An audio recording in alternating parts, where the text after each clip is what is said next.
Em síntese, o Comitê de Direitos Humanos da Organização das Nações Unidas diz que o Brasil tomou um caminho perigoso e tortuoso a partir de 2018, quando condenou o ex-presidente Luiz Inácio Lula da Silva e impediu-o de disputar as eleições.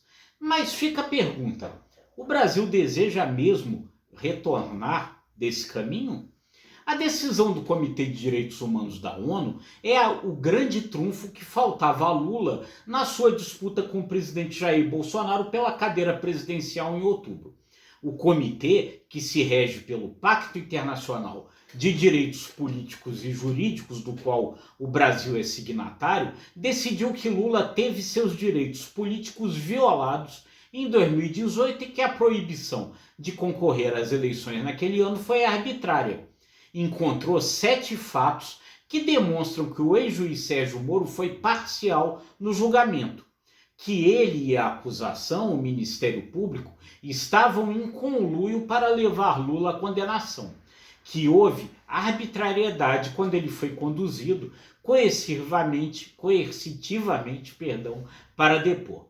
O grande problema é que, se esse foi o caminho errado e se é mesmo complicado e perigoso trafegar por ele, daqui a alguns meses o país dirá se optou por esse atalho por engano ou se foi esse mesmo o caminho que ele tinha resolvido escolher. E é aí que está o grande risco. Dentro do arcabouço de ideias de extrema-direita que hoje domina o governo brasileiro, está uma desconfiança de organismos internacionais como a ONU. É o tal do globalismo, termo que o ex-ministro das Relações Exteriores, Ernesto Araújo, adorava invocar. E Ernesto Araújo chegou a dizer que, nesse sentido, não haveria problema se o Brasil, ao não seguir tais organismos internacionais, se tornasse um pária no mundo. Por aqui no Brasil, o Supremo Tribunal Federal antecipou-se ao que decidiu agora o Comitê de Direitos Humanos da ONU, quando anulou as condenações de Lula e julgou Sérgio Moro parcial. Bolsonaro, porém, declarou guerra ao STF.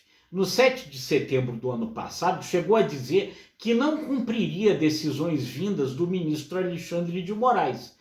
Embora tenha recuado depois, agora volta a dizer o mesmo com relação ao marco temporal de demarcação das terras indígenas. Desfaz uma condenação da Suprema Corte ao conceder perdão ao deputado Daniel Silveira. Segue insinuando que poderá desafiar o Tribunal Superior Eleitoral com relação ao processo eletrônico de votação. As pesquisas vêm apontando que Bolsonaro se aproxima de Lula na corrida eleitoral, apesar da vantagem mantida pelo candidato petista. Há, portanto, uma série de questões complicadas a partir da decisão da ONU e do que ela significa. Se Bolsonaro for reeleito, significará que o Brasil pouco se importou em seguir no tal caminho que a ONU diz ter sido errado e que seguirá por ele. Se Bolsonaro for derrotado e Lula for reeleito, será preciso saber de que forma o Brasil retornará ao tal caminho, porque também não parece correto dizer que tudo o que a Lava Jato apurou nos últimos anos sobre corrupção foi errado.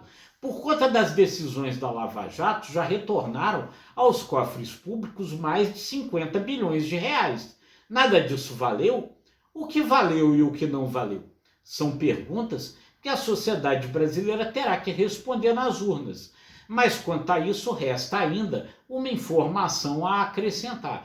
Foi no governo Jair Bolsonaro, com Augusto Aras, que a Operação Lava Jato acabou. E Aras, procurador indicado por Bolsonaro, também faz críticas a ela. E Sérgio Moro não é mais ministro da Justiça de Bolsonaro e afirma que ele se desviou do caminho do combate à corrupção.